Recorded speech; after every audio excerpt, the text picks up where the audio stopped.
न आल्यामुळे क्रिएटिव्ह वाढलं आणि माझी किडनी गेली.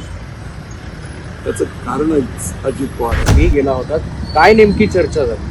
काल बऱ्याच प्रमुख कार्यकर्ते, निवडून आलेले जिल्हा परिषद सदस्य, तालुका परिषद सदस्य, नगरसेवक, मोठे पदाधिकारी अशा सर्वांचं आम्ही आदरणीय मुख्यमंत्री आमचे नेते यांना भेटलो.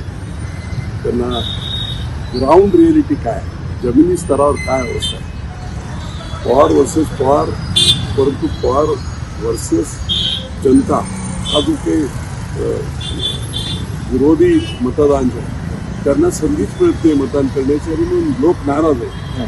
नोटाला देखील आपण मतदान करू पण यांना करणार नाही अशी मानसिकता असल्यानंतर लोकशाहीमध्ये आपण योग्य त्या मतदारांना मतदान करण्यासाठीची संधी उपलब्ध करून द्यावी यासाठीचा हा प्रयत्न आहे हेही त्यांना सांगितलं. त्याच्याबरोबर माहितीचं टार्गेट आहे बारामतीचं आणि मग आज खाली ग्राउंड रिॲलिटी काय आहे याच्या संदर्भातली संपूर्ण माहिती मुख्यमंत्री मोदयांना मी दिली. आपण इतर नेत्यांशी चर्चा करावी. आपलं सर्वांचं इप्सित एकच आहे की लोकसभा मतदारसंघ जिंकणे आणि तो जिंकत असताना काय वस्तुस्थिती आहे, भोरमध्ये काय आहे, इंदापूरला काय आहे, दौंडला काय आहे, बारामतीच्या पश्चिम पट्ट्यात काय आहे ही सगळी माहिती मी त्यांना दिली.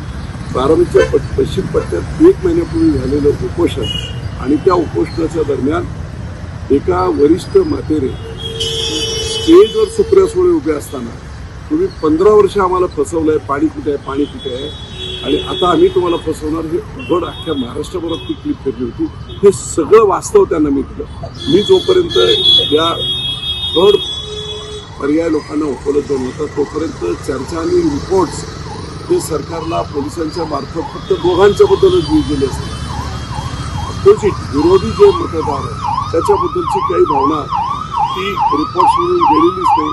आपण आता येणारे जे रिपोर्ट्स आहेत ते रिपोर्ट्स द्यावे, वस्तुस्थिती जाणून घ्यावी अशा प्रकारची विनंती मी त्यांना केली. त्याच्यानंतर जो तुम्हाला वाटेल तो तुम्ही निर्णय. पण मग तुम्ही तुमच्या भूमिकेवर ठाम आहात? असं आहे, अजित पवारांसारखी प्रवृत्ती वाढली नाही पाहिजे या मतासाठी. लोकांच्या हितासाठी मी जेव्हा गुंजवणीच्या पाण्यासाठी उपोषण करत होतो 12 पालकमंत्री असताना दुसऱ्या तिसऱ्या दिवशी पत्रकार सांगत होते आले नाही. रामराजे निंबाळकर मंत्री होते, त्यांना सांगितलं जायचं नाही. मुख्यमंत्री पृथ्वीराज चव्हाण होते, ते मला बोलले हे काय करणार आम्ही, हे दोन्ही डिपार्टमेंट त्यांच्याकडे आहेत. न आल्यामुळे क्रिएटिव्ह वाढलं आणि माझी किडनी गेली. त्याचं कारण अजित पवार आहे. अख्ख्या महाराष्ट्राला माहिती आहे माझ्या मतदारसंघाला किडनी गेली, किडनीमुळे हार्ट गेलं, हार्टमधून एवढे मोठे ओपन हार्ट सर्जरी मला करावी लागली. आजही मी डायलिसिसवर आहे. एवढं सगळं असताना इलेक्शनच्या काळात मला चालता येत नव्हतं, स्टेट 9 टाकल्या होत्या.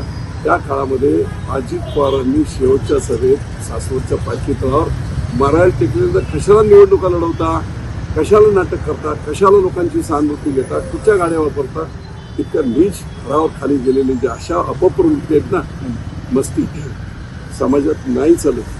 पण मग बापू महायुतीमध्ये जर हे सीट अजित पवार यांच्या पत्नी. महाराष्ट्रातील सर्व बातम्यांचे विश्वासार्ह व्यासपीठ